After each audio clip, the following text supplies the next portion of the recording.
Welcome to The Life of Hair. My name is James Atkinson. Thank you for choosing to join into an episode of The Life of Hair Reacts. Now, in this particular episode, by the way, if you can hear seagulls in the background, there are seagulls nesting on my roof. It is the British summertime and I live right on the coast.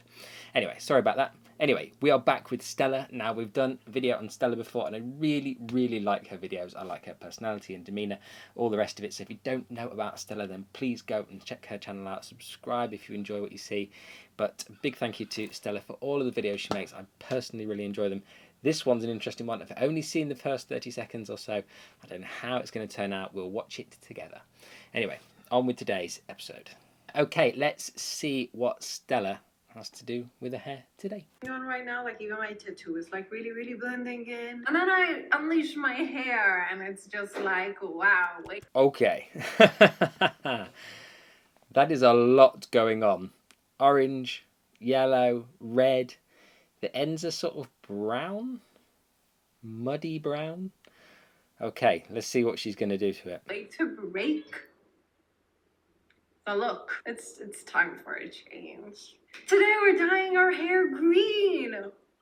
Okay, that was a bit of a stretch. Not really our hair, but like our roots, because the rest of our hair is still kind of dark and it is still also kind of okay. Our roots, however, needs like full-on reboot, transformation, change, whatever. So we're going green today, in case you did not notice by my vibe. Let's go green, baby! Even before she does this, the green will go over the yellow, but as the red is the opposite to green on the colour wheel, she will have neutralising happening within that zone that's past that first 1 inch, 1 centimetre. So I'm very intrigued as to how this is actually going to play out. The ends, as I said, just look incredibly muddy. I don't know what's gone on the ends. There's 1,000 different colours on the ends, but they're all sort of various shades of brown, blonde, and slightly sort of greenish anyway. Okay, well, Stella, I hope you got this covered. There are so many sleeveless and armpit bearing shirts, which is a bit concerning because half the time I don't even bother to check if I have like any body hair down there. Today we're good. I don't know about you, but I'm not offended by body hair on women. Just random, off the chart. Colors I'm going to be using today: Phantom Green, Poseidon. I also have this one by Revolution Hair Care, Green Envy. Finally, Super Blue by the X Mondo color range. I'm going to be making a green concoction out of all of these. You might be wondering why the hell I have so many blues. Blues and yellows make green. I won't be too disappointed if it's like super green, but I still wanted a bit more blue. Let's start with Super Blue by X Mondo. Using this one because I enjoyed it last time. Let's put a bit of this. Green Envy by Revolution. Now I'm going in with Arctic Fox Phantom Green. One theory is that these two colors are identical. I am not wrong. Can you tell the difference? Okay, so basically if you can't find one of them, they're dupes. Finally, with all of these types of products, by the way, they are very similar. You know, there's niche differences, but not a wild amount of difference between all of these direct dyes, because effectively they're like food colouring on steroids.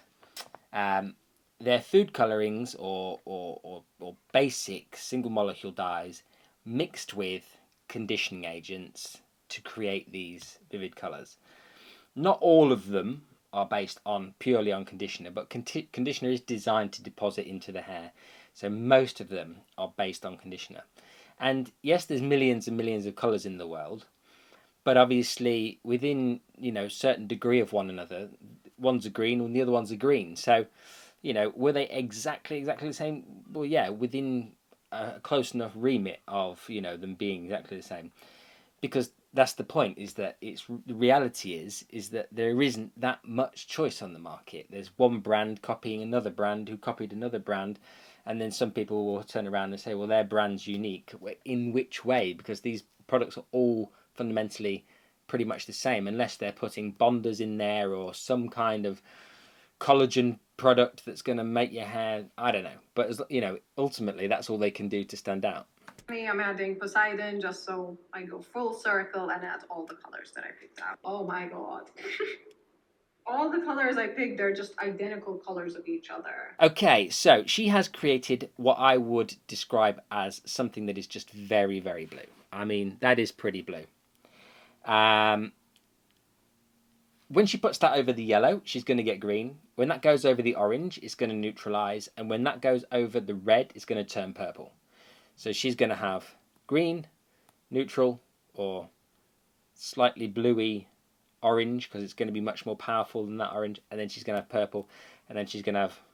But I'm hoping she's going to apply it to all, because she's got some blondie bits in those ends that probably, you know, wouldn't hurt. And it might bring it all together a bit more, but... I don't know, we'll see. I've not seen the end, so hopefully it turns out nicely.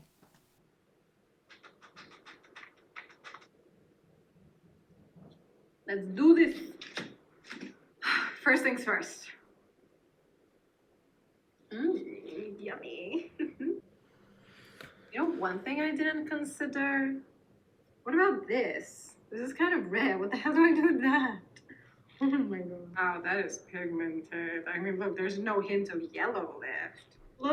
Look how bluer it is on my scalp, which is white, and how green it is over here. That is color theory and works. So as she said herself, what's going to happen to that red slash orange? Well, we're about to find out. I've already said what's probably going to happen. But, you know, making allowances for that before you start. Realistically, should only be applying this to the yellow. You can't turn orange into green, and you can't turn red into green by dyeing it. All you could do is lighten it, turn it yellow, then turn it green. That would be the only way to go about this. Okay, she has literally applied it all over her head, everywhere, it seems. Actually, some of the ends aren't very well saturated, so they're not going to do a lot. Yeah, that is, well, I'm very intrigued as how this is going to turn out. Her only hope is that the bluey green that she's put on the root area is so strong that it's strong enough to go over the orange and the red and just like blanket cover it. We'll find out. Gorgeous. Great, I want to let this sit for 45 minutes, maximum penetration. Then I'm going to wash it. Okay, 45 minutes maximum penetration. Stop her there. Hair is hygroscopic. Not hydrophobic. Hydrophobic means things repel water. Hair is like a sponge. Hygroscopic. Your hair will absorb it in way less time than that. Especially as her hair is already previously pre-coloured, it makes a big difference as to how quickly your hair can absorb something. I'm telling you now for fact, within 5 minutes, that will be pretty much as much colour deposited into her hair as she is going to get even after another 2 days leaving it on. It's kind of the same with treatments. Marketing tells you to leave treatments on because it feels like it's luxurious and you're getting something more than than reality. But the reality of it is that you are just getting